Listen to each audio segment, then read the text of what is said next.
Un peth sy'n sicr, wi ddim yn foi ffasiynol, a wi'n lwcus iawn bod 'da fi wraig sy'n rhoi cyngor i fi'n aml ar beth i wisgo. Ond sdim angen cyngor ar Margaret Hughes o Hendi Gwyn ar Daf, sydd wedi bod yn prynu dillad dros y degawdau, wedi'w cadw nhw a chreu casgliad go arbennig.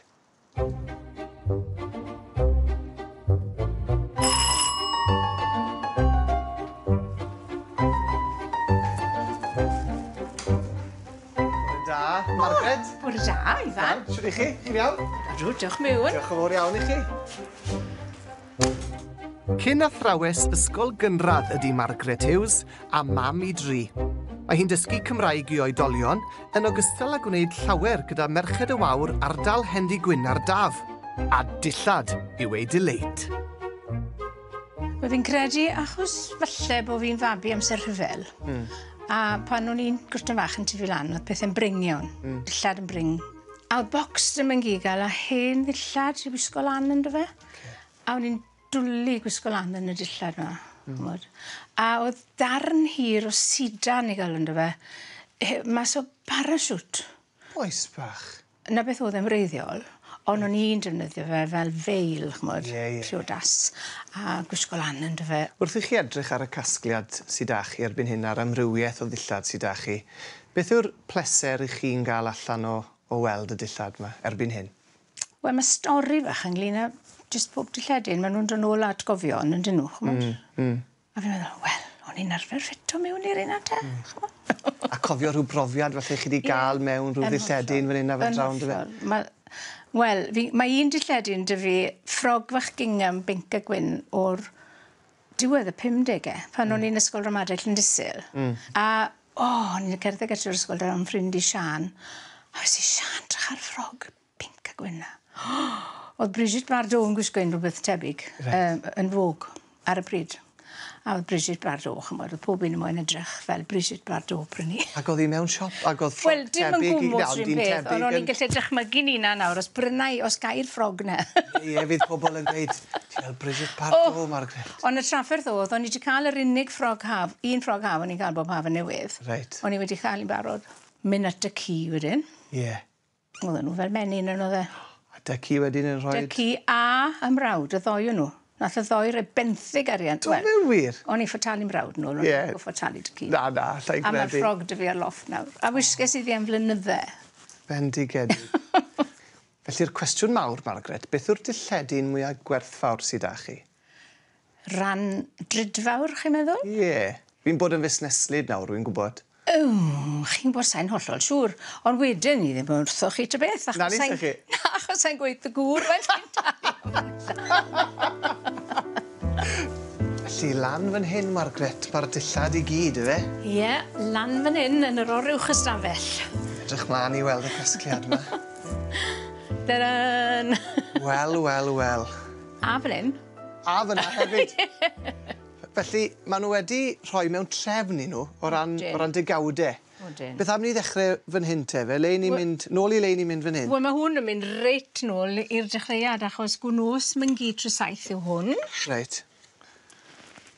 A drons a camisol top myngu cwerchu'r... Boes. Yw rein. Felly, eich mam gi fi oedd yn gwisgo rein? Ie. Ond drychwch ar gwaith stilo. Ie. Chymod, mae'r brodre onglen dal i fod fel newi o hyd, chwarae teg, a mae hwn mor wyn ar eira. Safon yn dod e? Ie. Gwneuthuriad da. Beth am y dilledyn gwyrdd a glas sydd â ni mynd? Mae yna gap a popeth yn mynd â hwnna. Wel, chi'n gwybod beth. Oedd priodas i gael dyn ni'n Llundain, a o'n i'n disgwyl Dafydd, yr ail fabi. Ond oedd rhaid edrych yn smart. A ffindes i hon yn siop fach yn Welfield Road yng Nghaerdydd. A hon o'n i'n wisgo'n lle het rydyn, wrth gwrs, i'r priodas.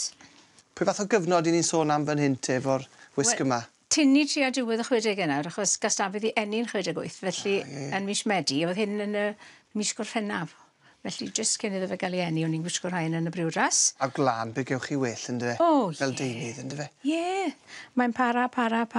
Felly, ni'n symud wedyn te, Margaret, mlaen i'r 70au? O ie. Canol 70au? Dath y maxis mewn. Reit. Dyma ni, mae'n maxi gynta i. Pinafore, a siaced. Oedd blwsen dy fi hefyd yn y defnydd hyn i fynd ag e, ond mae hwnnw wedi mynd ar goll. Trynwad y blynyddoedd. Ie, gwlan i hwn do. Ie. Oedd hon yn gynnes ac yn drwm i wisgo yn doedd. Cofio gwisgo hon i briodas yng Nghymru mynach a ddim bwrw eira. Oes. Mae honna fel newid, ych chi? Yn dwi'n mewn cyflwr da. Bron, ond sa'n credu eithaf ni mewn iddi nawr. Wisgoch chi tipyn o honna, te Margaret? Do. Do fe? Achos chymod oedd hi'n ffasiwnol i wisgo dillad hir i fynd mas i swper ac yn y blaen. A mae'r maxis wedi dod nôl yn y blynyddoedd diwethaf i ffasiwn yn do? Ma' nhw. Mae hon yn ffrog special.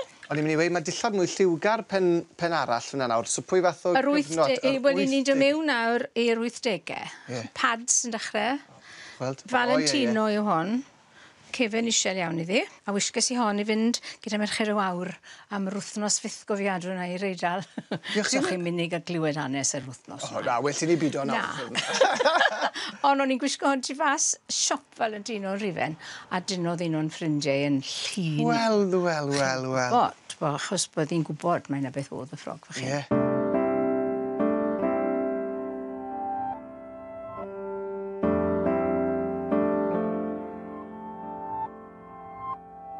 Un o'n hoff gynllunwyr i oedd Gina Frattini, a oedd hi'n cynllunio dywysoges Diana. A oedd hi gynlluniodd ail ffrog briodas Elizabeth Taylor, yr ail waith briodas i Richard Burton. Oes. Ond oedd hi'n gweud bod hi'n cynllunio dillad i rhai ar rhamant yn ei henaid. Wel, Margaret, pwy feddyliau bod un o ffrogau Gina Frattini'n edrych cystal fel gwisg menyw Gymraeg hefyd, ynddo fe? Ie. Wel. Sa'n credu bod hi wedi breuddwydo, bydde unrhyw un yn troeddi yn wisg Gymraeg. Ond gwlanen Gymraeg yw e. A braf i weld bod chi dal yn ei defnydd ohoni fyd. Felly, beth sy'n mynd i ddigwydd i'r dillad nawr ar casgliad? I chi mynd i barhau i brynu mwy o ddillad wrth i'r ffasiwn newid? Wel, chymod, sa'n arbennig yn brynu dillad i'r casgliad. Fi'n brynu dillad i fi'n unan, achos bod fi'n licio rhywbeth, ynddo fe? Ie. So, os rhywbeth yn dylan llygad i, fe fyddai yn gobeithio gallu fforddio brynu fe. Heb fynd dros ben llestri. A'r casgliad felly mynd i barhau dy fi? O, bydd e'n parhau dy fi. Mae wedi bod yn bleser ac yn fraint i weld yr holl ddillad. Diolch yn fawr iawn i chi. Neis i gwrdd â chi. Mae wedi bod yn hyfryd eich gael chi yma. Diolch. Diolch am y te fyd.